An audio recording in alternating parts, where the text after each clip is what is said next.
తెలంగాణ ఉద్యమం కోసం కొండా లక్ష్మణ్ బాపూజీ ఎన్నో త్యాగాలు చేశారని సీఎం రేవంత్ రెడ్డి అన్నారు. ఆయన చనిపోతే మాజీ సీఎం కనీసం చూసేందుకు కూడా వెళ్లలేదని విమర్శించారు. టెక్స్టైల్ వర్సిటీ ఏర్పాటు చేసి దానికి కొండా లక్ష్మణ్ బాపూజీ పేరు పెట్టామని గుర్తు చేశారు. ఆసిఫాబాద్ మెడికల్ కాలేజీకి కూడా ఆయన పేరు పెట్టనున్నట్లు వెల్లడించారు. నాంపల్లి ఎగ్జిబిషన్ గ్రౌండ్లో నిర్వహించిన అఖిల భారత పద్మశాలి మహాసభలో ఆయన పాల్గొని మాట్లాడారు. రైతన్నలకు ఇస్తున్న ప్రాధాన్యతను నేతన్నలకు కూడా ఇస్తున్నామన్నారు. తనను ఆశీర్వదించిన కుటుంబాలకు ఏదైనా చేయాలనే తపనతో ఉన్నానని స్పష్టం చేశారు.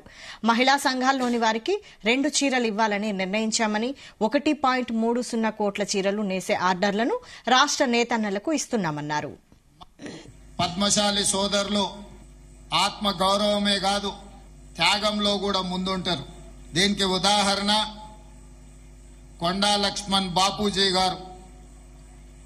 ఆనాటి తెలంగాణ ప్రజలు తొలి తెలంగాణ ఉద్యమంలో తెలంగాణ రాష్ట్రాన్ని సాధించాలి అని, తెలంగాణ రాష్ట్ర సాధననే ఈ ప్రాంత బడుగు బలహీన దళిత గిరిజన మైనారిటీ వర్గాల యొక్క అభ్యున్నతని లక్షలాదిగా నాడు ఉద్యమ బాట పట్టిండ్రు.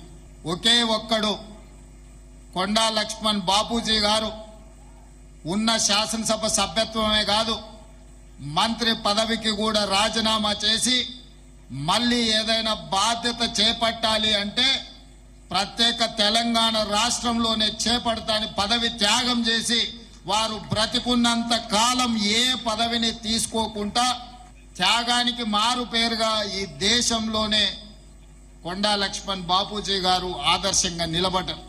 పద్మశాలి సోదరులు ఆత్మ గౌరవమే కాదు త్యాగంలో కూడా ముందుంటారు.